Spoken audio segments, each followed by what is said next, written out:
শিলচর শহর জুড়ে দুর্গোৎসবের উন্মাদনা। রাজ্যের সব জায়গায় শিলচরে শুরু হয়েছে শারদীয় দুর্গোৎসব।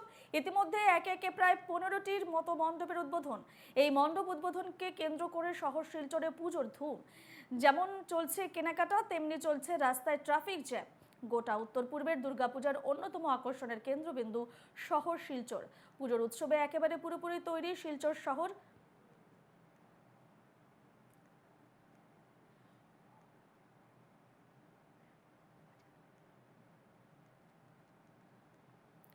এ নিয়ে বিস্তারিত জানবো। শিলচর থেকে রয়েছেন আমাদের প্রতিনিধি পাপলু দাস। বিপ্লব, পাপলু, শিলচর শহর জুড়ে একেবারে উৎসবের উন্মাদনা। রাজ্যের সব জায়গার মতো শিলচরে একেবারে শারদীয় দুর্গোৎসবে একবারে মেতে উঠেছে শিলচরবাসী।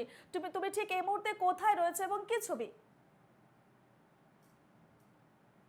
আমি শহর ছেড়ে রূপা একটু শিলচর শহরের একটু যে শহরতলি এলাকা রয়েছে সেই এলাকায় রয়েছি, তপোবননগর এলাকা, এবং এই এলাকায়ও কিন্তু পুজোর ধুম লেগেছে বলবো।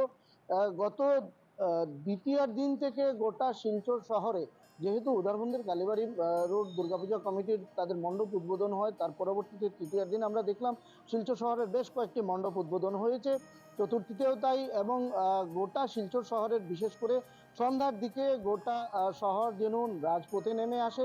দর্শকরা বিভিন্ন প্যান্ডেলে তাদের যে দুর্গাপূজার যে আনন্দ, মূর্তি দর্শন বা মণ্ডপ দর্শন, সেগুলোতে মেতে উঠছেন এবং এই গোটা আনন্দে সামিল হচ্ছেন কিন্তু ধীরে ধীরে। যদিও আরো একদিন বা দুদিন বাকি রয়েছে মহাষষ্ঠীর, মহাসপ্তমীর, তারপরেও কিন্তু মানুষ পুজো সামিল হচ্ছেন। এবং এখানে আমি যে এলাকায় রয়েছি সেই এলাকাটা তো তপোবননগর, শিলচর শহরের শহরতলি এলাকা, পশ্চিম শিলচরের এলাকা।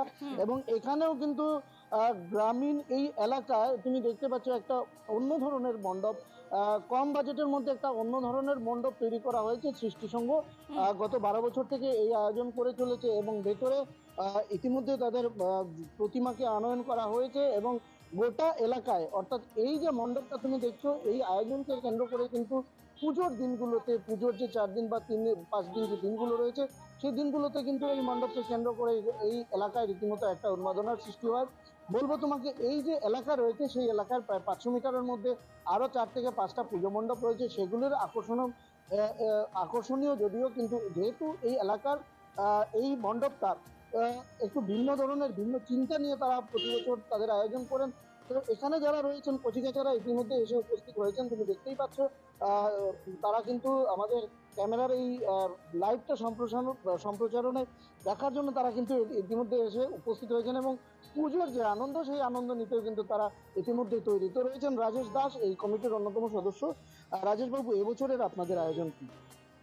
প্রথমে এনকে বাংলার মাধ্যমে সমগ্র বিশ্বের সনাতনীদের শারদ শুভেচ্ছা। আমাদের ক্লাইমেট এবার আমাদের সাথ দেয়নি। আপনারা দেখতেই পাচ্ছেন যে কাল্পনিক একটা পাহাড়, আমরা সেটা সত্যিকারের পাহাড় বানাতে চেয়েছিলাম ঘাস লতাপাতা দিয়ে। তো অতিরিক্ত বৃষ্টিতে আমাদের এই মাটিগুলো ধুয়ে গেছে। হ্যাঁ, তো পরিবেশ বান্ধব চিন্তাটা আমরা নিয়েছিলাম। এখন উপায়হীন হয়ে আমরা এখানে এই কৃত্রিমতার আশ্রয় নিতে হয়েছে। অলরেডি আপনারা দেখছেন একটা কাল্পনিক পাহাড় এবং এর উপরে একটা মন্দির হবে। এবং আমরা আশা রাখি কিছু ইলেকট্রনিক ডিভাইস যেগুলো বানানো হবে, বক্স, সেটা নড়বে মোটরের সাহায্যে। ভিতরের মূর্তি অবশ্যই শিলচর শহরে আমি বলবো অন্যতম মূর্তি এবার আমরা বানাতে পেরেছি। উপচে পড়া ভিড় আগামী 4 দিন, আমাদের আগামীকাল সন্ধ্যা 7টার সময় এখানে উদ্বোধন হবে। এরপর থেকে আমরা আশা রাখছি যে শিলচর টাউন তথা শহরতলির উপচে পড়া ভিড় আমাদের এই প্যান্ডেলে অবশ্যই হবে। সামাজিক সাংস্কৃতিক অনুষ্ঠান কি? দেখুন, এই খোলা জায়গাতে আমরা প্যান্ডেল মঞ্চ বানাবো বলে ভেবেছিলাম। আমরা লোকসঙ্গীত, আমাদের এখানকার লোকাল যারা কচিকাচারা আছে তাদেরকে নিয়ে অলরেডি আমরা মিটিং করেছিলাম, প্রিপারেশনও করেছিলাম। দেখি কালকে আমরা, আমাদের ইচ্ছে আছে এখানে করার, কিন্তু যদি অতিরিক্ত বৃষ্টি হয় তাহলে সেটা হয়তো সম্ভব হবে না।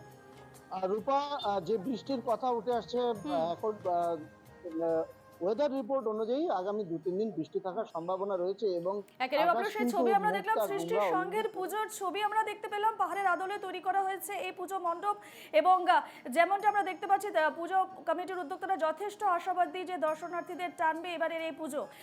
তোমাকে আপাতত ধন্যবাদ জানাচ্ছি পাপলু।